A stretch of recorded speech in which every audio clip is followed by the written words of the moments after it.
আপনারা অবশ্যই ভালো আছেন। আমরা ইতিপূর্বে একটা টপিকস নিয়ে আলোচনা করেছিলাম, তার ধারাবাহিকতা অব্যাহত রেখে এই টপিকসটাও আলোচনা করার চেষ্টা করছি। আমরা ইতিপূর্বে হিন্দু আইন কি, হিন্দু আইন কাহারা ব্যবহার করে এবং এই ব্যবহারের ক্ষেত্রে মিতক্ষরা মতবাদ আর দায়ভাগ মতে, এই বিষয়গুলো দুটো ভাগ। সেই ভাগের বিষয়গুলো আমরা বলার চেষ্টা করি। মিতক্ষরা মতে উত্তরাধিকারী নীতি। মূলত মিতক্ষরা মতবাদ বাংলাদেশে প্রচলিতভাবে দায়ভাগের নিয়ম প্রচলিত।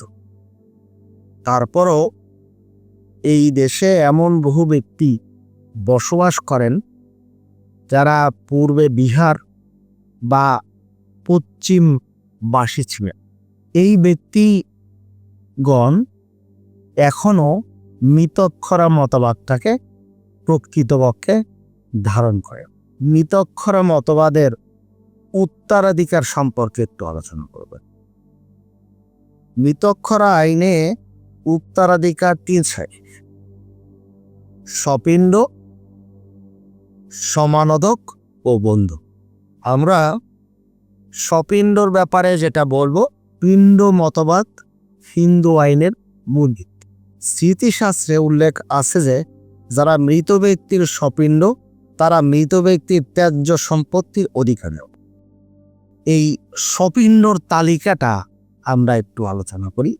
স্বপিণ্ডর তালিকা আমরা নিম্ন রূপ হিসাবে বর্ণনা করছি: পুত্র, পৌত্র, প্রপুত্র একত্রে, বিধবা পত্নী, কন্যা। কন্যাদের মধ্যে কেউ অবিবাহিত থাকলে সেই সমস্ত সম্পত্তি পাবে, বিবাহিতাগণ পাবে না। দরিদ্র ছেলে, মেয়ের ছেলে, মাতা, পিতা, ভ্রাতা, ভ্রাতুষ্পুত্র, ভ্রাতার পৌত্র, পিতামহী, পিতামহ, পিতৃব্য, পিতৃব্য পুত্র, পিতৃব্যের পৌত্র, প্রপিতামহী, প্রপিতামহ, প্রপিতামহের পুত্র ইত্যাদি। এটা কিন্তু স্বপিণ্ডের তালিকা। এই স্বপিণ্ডের পর আমরা যেটা আলোচনা করি সেটা হচ্ছে সমানোদক।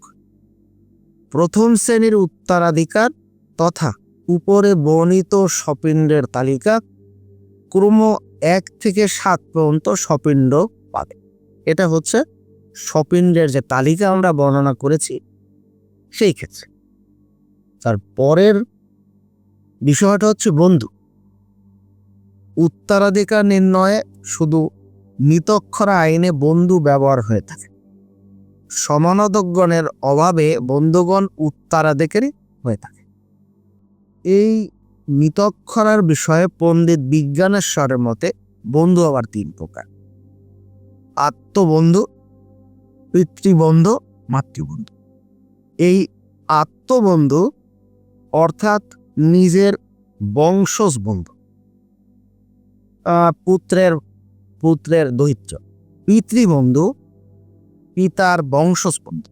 আর মাতৃবন্ধু মাতার মাসতুত ভাই, মাতার মামাতো ভাই প্রভৃতি। আমরা মিতক্ষরার বিষয়টা আলোচনা করেছি। মিতক্ষরা প্রচলিতভাবে বাংলাদেশে যে সমস্ত হিন্দু এবং যে সমস্ত অন্য ধর্মের মানুষ হিন্দু আইনটা ব্যবহার করে, সেক্ষেত্রে মূলত দায়ভাগ আইনটাই বেশি প্রচলিত। হিন্দু আইনে একটা গুরুত্বপূর্ণ পার্ট হচ্ছে স্ত্রী ধনের অধিকার। স্ত্রী ধন, এটা আমাদের মায়েরা, আমাদের বোনেরা এই স্ত্রী ধন এবং স্ত্রীর অধিকার সম্পর্কে কিছুটা বিচলিত থাকেন।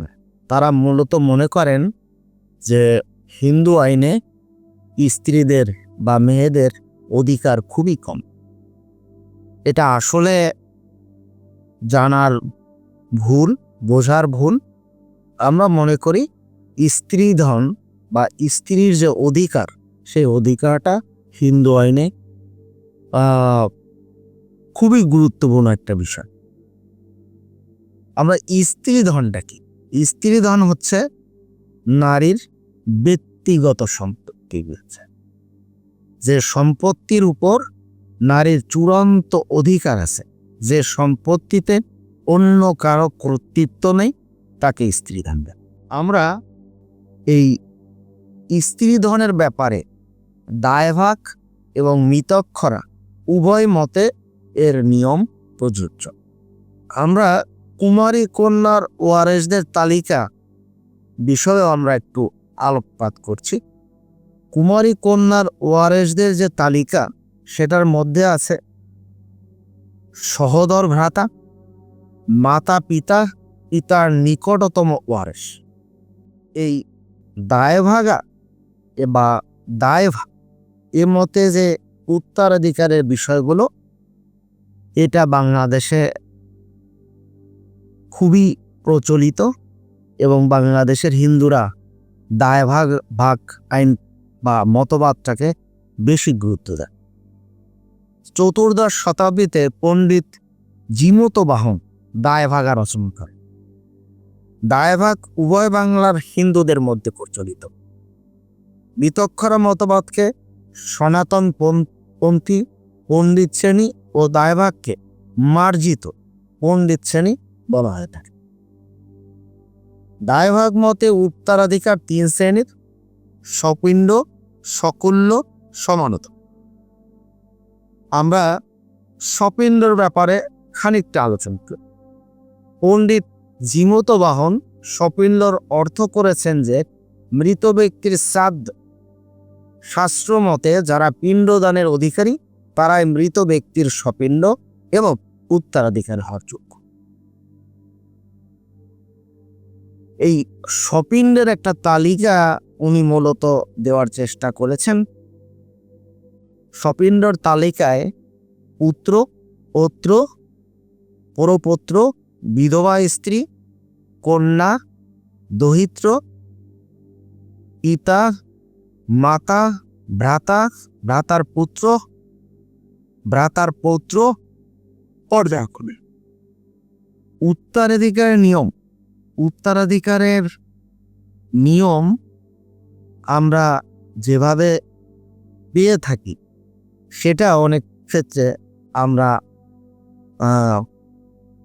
সঠিকভাবে বর্ণনা করতে পারি না, আবার কোনো কোনো ক্ষেত্রে আমরা সঠিকতা যাচাইও করি না। হিন্দু আইন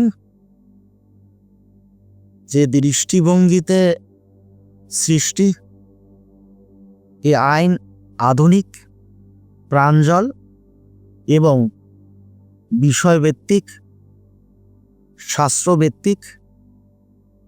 এই আইনের গভীরতা এত বেশি, যে কারণে অনেকেই এই হিন্দু আইন বুঝতে, এই আইনের মর্মকথা জানতে কিছুটা অপারগতা বোধ করে। আমরা এরপরও হিন্দু আইনের আরও কিছু বিষয় আলোচনা করব। ধন্যবাদ। আপনারা ভালো থাকবেন, চেষ্টা করবেন আমার ছোট ছোট ভিডিও, ছোট ছোট আলোচনা শোনার জন্য। নমস্কার।